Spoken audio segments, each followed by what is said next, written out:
Hello guys, welcome back to my channel Earth Mom Reactions. मैं हूं ज्योति और welcome है आप सभी का मेरे चैनल में नए हैं तो प्लीज़ चैनल को सब्सक्राइब ज़रूर कीजिए। वीडियो पसंद आई तो लाइक भी करिए।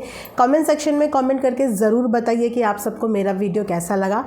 आज का रिएक्शन वीडियो हम लोग डिट्टो रानी एंड भूमित भैया के बारे में बनाने वाले हैं, क्योंकि भूमित भैया के मास्क और ग्लव्स ने सोशल मीडिया पर एक अलग ही तरीके का बवाल क्रिएट कर दिया है। वहीं पे डिट्टो रानी का रोना धोना, यहाँ तक कि ऑडियंस से लड़ने के लिए भी जो ये लोग फ्रंट फुट पे आ गए, वो भी सिर्फ मात्र एक छोटे से रीज़न की वजह से। उस चीज़ के बारे में भी हम लोग यहाँ पे डिस्कशन करेंगे। उम्मीद करती हूँ कि आप लोगों को मेरा वीडियो पसंद आए। आप लोग कमेंट सेक्शन में अपने ओपिनियन मेरे साथ ज़रूर शेयर कर सकते हैं। लेकिन इसी के साथ वीडियो में आगे बढ़ने से पहले आप लोगों के साथ शेयर करना चाहूँगी मैं नन्हे मुन्नों के लिए एक बहुत ही यूज़फुल आइटम। तो जितनी भी मेरी बहनें 2, 3, 4, 5 ईयर्स के बच्चों की मम्मा है, सो गाइज़ आपके लिए ये बहुत ही अमेजिंग प्रोडक्ट है, जहाँ पे आपको 6 बुकलेट्स मिल रही हैं, जिसमें आपको animals name, letters name, numbers name, birds name, vegetables name, fruit name, ये सारी की सारी बुक बहुत ही अमेजिंग प्राइस पे है। कमेंट सेक्शन में लिंक दिया है, एक बार लिंक क्लिक करके सिर्फ आप रेट देखना। इससे ज़्यादा तो मुझे लगता है कि पूरे दिन में हमारा खर्चा हो जाता है। प्लस अगर मैं बात करूँ इस बुक की क्वालिटी की, तो बुक की क्वालिटी काफ़ी अच्छी है, क्योंकि इसमें बोर्ड पेपर्स हैं, पतले पेपर्स नहीं है कि बच्चे ने फाड़ दे। प्लस प्रिंटिंग क्वालिटी भी बहुत अच्छी है। बहुत अच्छे से बच्चे आइडेंटिफाई कर पाएंगे कि कौन सा फ्रूट कैसा दिखता है, कौन सी वेजिटेबल कैसी दिखती है। तो ये एक्टिविटी ना बच्चों को इंगेज रखती है। एक्टिविटी से बच्चे इंगेज रहते हैं और स्क्रीन टाइम कम लेते हैं, साथ में उन लोगों की नॉलेज भी इन्हांस होती है। तो ज़रूर आप ये 6 बुक का सेट ज़रूर लेना। जब मैंने लिया था अपने टाइम पे तो मुझे एक ही बुक इससे कई ज़्यादा रेट की मिल गई थी, लेकिन यहाँ पे आपको 6 बुकलेट सिर्फ मात्र बहुत रिजनेबल प्राइस पे मिल रही है। तो चलिए अब करते हैं वीडियो की शुरुआत। तो जी हाँ, शुरू करते हैं सबसे पहले तो हमारी डिट्टो रानी से, क्योंकि डिट्टो रानी के रोने धोने ने सोशल मीडिया पर लोगों को बोलने का मौका दे दिया है।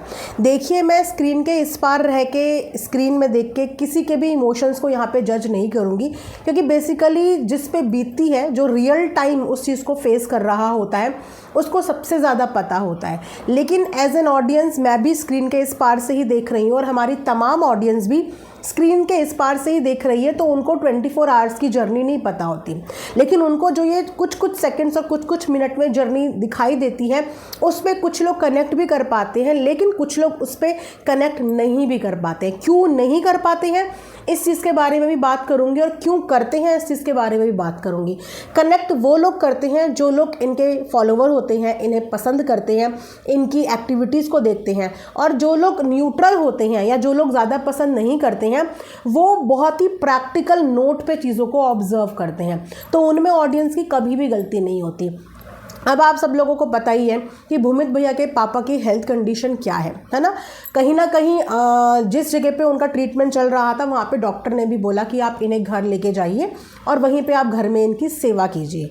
वो डॉक्टर के अकॉर्डिंग उनको घर पे ले आए, और सेवा करने के लिए दोनों जो बेटे हैं वो अपने पापा के साथ गाँव में चले गए, और वो वहाँ पर सेवा करते हुए नज़र आ रहे हैं। वो भी रील और शॉर्ट के माध्यम से सेवा करते हुए नज़र आ रहे हैं, क्योंकि अगर वो शॉर्ट वीडियो भी ना डालें तो शायद हमें यहाँ पे बैठ के पता भी ना चले कि गांव में ये लोग कर क्या रहे हैं। तो कम से कम उनकी शॉर्ट के माध्यम से इतना पता चल रहा है कि कुछ ना कुछ करते हुए नज़र आ रहे हैं। लेकिन यहाँ पे ये दोनों बीवियाँ क्या कर रही हैं? पहले तो इनके हस्बैंड एक ऐसी चीज़ के लिए गए हैं जिस चीज़ के लिए हर बेटे का कर्तव्य बनता है।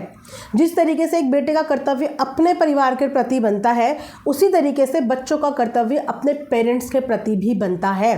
और एजिंग पेरेंट्स बहुत बड़ी रिस्पॉन्सिबिलिटी होते हैं बच्चों के लिए, और बच्चों को वो रिस्पॉन्सिबिलिटी निस्वार्थ निभानी चाहिए, क्योंकि कल को बच्चे हमारे भी हैं और हम भी अपने बच्चों से यही उम्मीद करते हैं। और आज हम उनके लिए कुछ भी चीज़ें करते हैं तो इसी एक्सपेक्टेशन से करते हैं कि कल को जब हम उम्र के इस दौर पे पहुंच जाएंगे कि जहाँ पे हमें हर चीज़ के लिए डिपेंड रहना पड़ेगा, वहाँ पे हमारे बच्चे हमारे लिए हमेशा खड़े रहें। इसी उम्मीद पे हर पेरेंट अपने बच्चों को अच्छे संस्कार, अच्छी शिक्षा देते हैं, राइट। तो भूमित भैया के पापा ने भी, मम्मी ने भी यही सब चीज़ों की कल्पना, यही सब चीज़ों की एक्सपेक्टेशन अपने बच्चों से भी की होगी। और वो अपने पापा की जब डॉक्टर ने ये न्यूज़ बताई तो वो लोग वहाँ पे उनके साथ चले गए। लेकिन यहाँ पे डिट्टो रानी के इमोशनल रील्स की वजह से आपको नहीं लगता कि डिस्ट्रैक्शन डेवलप होता है?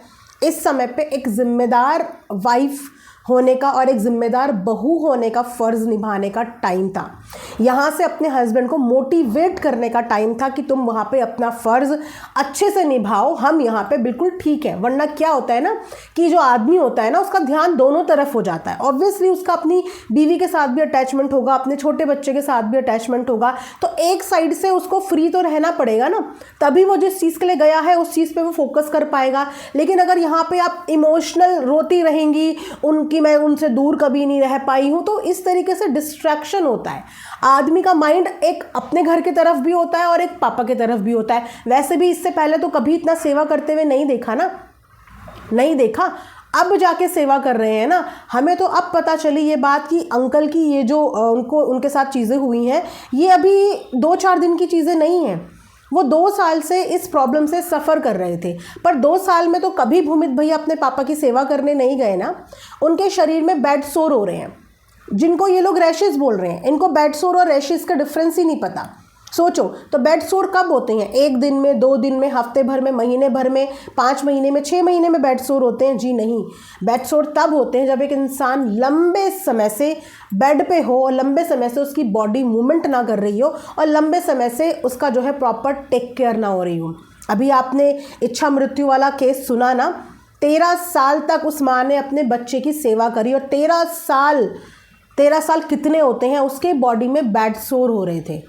आप सोचिए, तो यहाँ पे इतनी जल्दी तो बेड सोर नहीं हुए होंगे ना, तो क्या इन बच्चों को तब तक अपने पेरेंट्स के शरीर में वो रैशेज़ नज़र नहीं आ रहे थे कि हमारे पिताजी के शरीर में, बॉडी में रैशेज़ हो रहे हैं? शायद मम्मी इतनी ठीक से ध्यान नहीं रख पा रही हैं। ऑब्वियसली वो भी उम्र के इस पड़ाव में है कि शायद उनको इतना ज़्यादा क्लियर दिखता भी नहीं होगा, इतना ज़्यादा उनके हाथ पैर चल भी नहीं पाते होंगे, इतना ज़्यादा एक इंसान को उठाना खड़ा करना एक औरत के बस के बाद भी नहीं होती, राइट? तो लेट इन्होंने करी है सेवा करने में। उनकी बीमारी ये काफ़ी पहले की थी, देर से इन्होंने करी है। पर कहते हैं ना कि देर आए दुरुस्त आए, कि चलो कभी तो मौका मिला। और बहुत खुशनसीब होते हैं वो लोग जिनको अपने माता पिता का, मैं बोलूँ, कर्ज तो कभी निभा नहीं सकते, लेकिन जिन्हें सेवा का मौका मिलता है, समझ रहे हो, जिन्हें सेवा का मौका मिलता है। तो वहाँ पे चलो देर से ही सही, पर कम से कम भूमित भैया अपना कंट्रीब्यूशन देने गए तो। लेकिन यहाँ पे वाइफ को मोटिवेट करना चाहिए, उनको खुश होना चाहिए उनकी इन चीज़ों से, क्योंकि उनका आशीर्वाद लगेगा, फैमिली और ज़्यादा पनपेगी। ठीक है। दूसरी बात कि जब फैमिली में किसी एक इंसान को बुखार भी आ जाता है ना, एक नॉर्मल वायरल भी हो जाता है, तो इंसान को सुध बुध नहीं रहती, उसका दिमाग इतना काम नहीं करता। लेकिन यहाँ पे ये लोग ऐसे रिएक्ट कर रहे हैं, घर में एक बहुत बड़ी सिचुएशन हुई है जिसका इन लोगों ने ही कंटेंट छापा है, रोने से लेकर हर चीज़ का कंटेंट छापा है, इमोशनल से इमोशनल कंटेंट छापा है, और पब्लिक इमोशनल हुई भी क्योंकि वो इमोशंस इन्होंने दिखाए अपने। लेकिन उसके बाद ये लोग पब्लिक से लड़ने के लिए आ रहे हैं, और किस बात पे? मतलब ये एक बहुत बड़ा मुद्दा था जिस मुद्दे को आप लोग इग्नोर नहीं कर सकते थे।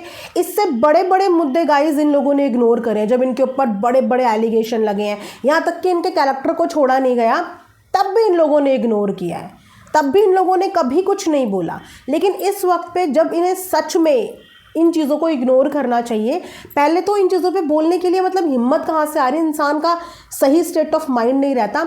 और आए किस चीज़ पे ये लोग ऑडियंस से लड़ने के लिए? क्योंकि इनकी जेठानी वहाँ पे काम करती हुई नज़र आ रही है। तो काम करती हुई नज़र आ रही है, काम कर रही है, जिस जेठानी ने या जिस बहू ने अभी तक सास ससुर को संभाला हुआ है, उसकी तारीफ़ क्यों नहीं होगी?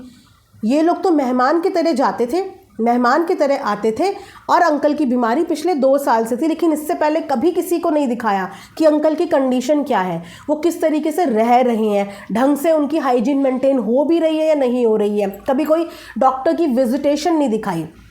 शायद अगर सही समय पे किसी भी बीमारी का इलाज हो जाता है तो इंसान के चांसेस बहुत ज़्यादा नहीं पर कुछ तो बढ़ जाते हैं, है ना। इतनी बुरी कंडीशन नहीं आती अगर सही समय पे सही मेडिकल अटेंशन मिल जाती है।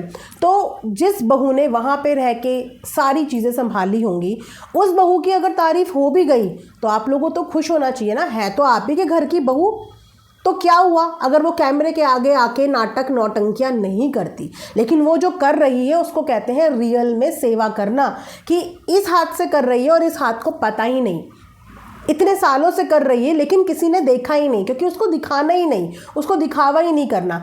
अब जाके उसके एफर्ट्स वहाँ पे दिख रहे हैं, क्योंकि एक बीमार इंसान की सेवा करना, उनका ध्यान रखना, पूरे परिवार को लेके चलना एक बहुत बड़ा जिम्मेदारी का काम होता है, जो वो भाभी वहाँ पे रह के कर रही हैं। और आज तक उफ नहीं करी, आज तक चू नहीं करी, आज तक ये नहीं बोला होगा कि मेरा कंधा दर्द हो गया, मेरा सर दर्द हो गया, मेरे हाथ दर्द हो गए या मेरे पाँव दर्द हो गए। वो करी जा रही है। तो अगर उस वक्त पे ऑडियंस ने कॉल आउट कर भी लिया कि एक बहू जो वहाँ पे रह के सब चीज़ें कर रही हैं, 2 बहुएं यहाँ पे हैं, तो उस चीज़ में इतना बुरा मानने वाली क्या बात है। इन लोगों के पास यहाँ पे सारी की सारी हाउस हेल्प है, हेल्प करने के लिए सब लोग हैं। एंड उन गांव वाली भाभी जी के पास तो आई थिंक कोई हाउस हेल्प भी नहीं है, तो वो वहाँ पे अपना फ़र्ज़ निभा रही है। और अगर उनके फ़र्ज़ निभाने के लिए उनको थोड़ा सा अप्रिसिएशन भी मिल रहा है तो इसमें बुरी बात क्या है। किसी की तारीफ़, किसी की बुराई नहीं होती है।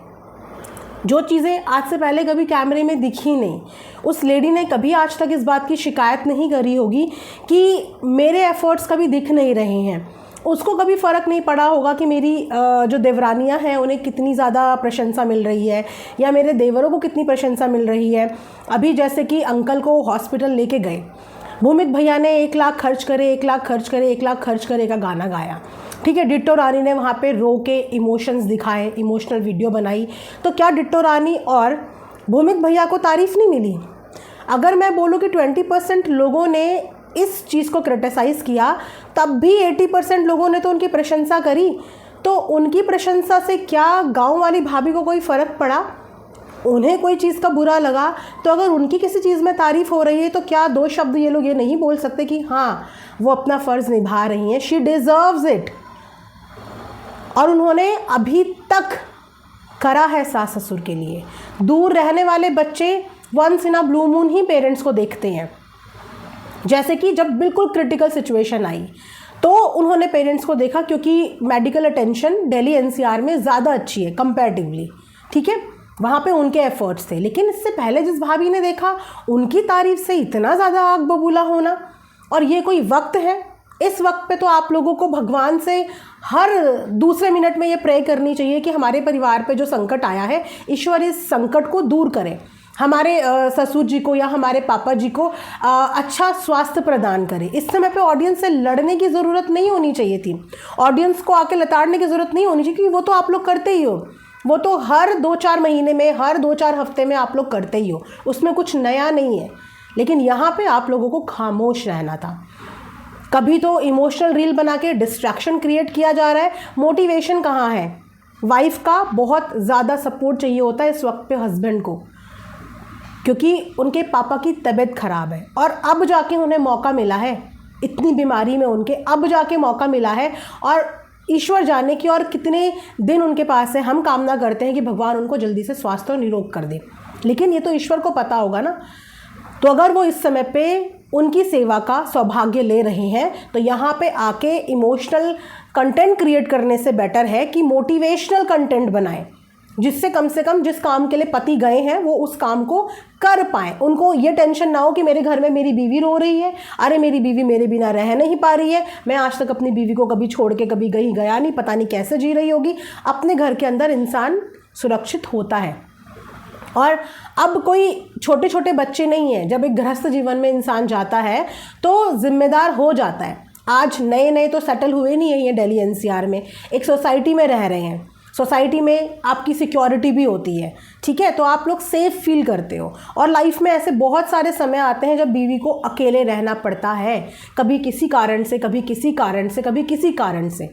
और वैसे भी ये तो इन्फ्लुएंसर है ना, इंडिपेंडेंट, तो इंडिपेंडेंट सिर्फ पैसों से ही नहीं होता, इंसान वैसे भी इंडिपेंडेंट होना चाहिए, हर हाल में जीना आना चाहिए, ठीक है। तो कुछ इस तरीके की चीज़ें हो रही। बाकी हाँ, मास्क से रिलेटेड मैं बात करूँगी दूसरी वीडियो में, आई थिंक ये वीडियो कुछ ज़्यादा ही लंबा हो जाएगा, उससे रिलेटेड तो मुझे ज़रूर बात करनी है। और इन्फेक्शन के बहाना जो दिया गया है वहाँ ना जाने का, उससे रिलेटेड भी बात करनी है, पर दूसरी वीडियो में करूँगी। आप लोग बने रहना और इस वीडियो पे अपने कमेंट्स ज़रूर ड्रॉप करना।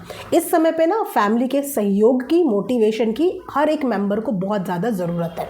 इस समय पे लड़ने की नहीं, आपस में एक दूसरे को सहयोग देने की ज़रूरत है। तो एक दूसरे से जेलस से, एक दूसरे की तारीफ से चिढ़ो मत, सिर्फ अपना अपना योगदान दो। जो जहाँ रह के जितना दे सकता है सिर्फ उतना योगदान दो। मैं बस यही सजेस्ट करूँगी इन द एंड। इसी के साथ ये वीडियो मैं यहाँ पे एंड करती हूँ। आई होप कि आप लोगों को वीडियो पसंद आई होगी। प्लीज़ कमेंट सेक्शन में ज़रूर बताना। मिलेंगे नेक्स्ट वीडियो में। अपना ढेर सारा ख्याल रखिए। Thanks for watching Earth Mom Reactions. Bye bye, take care, love you all.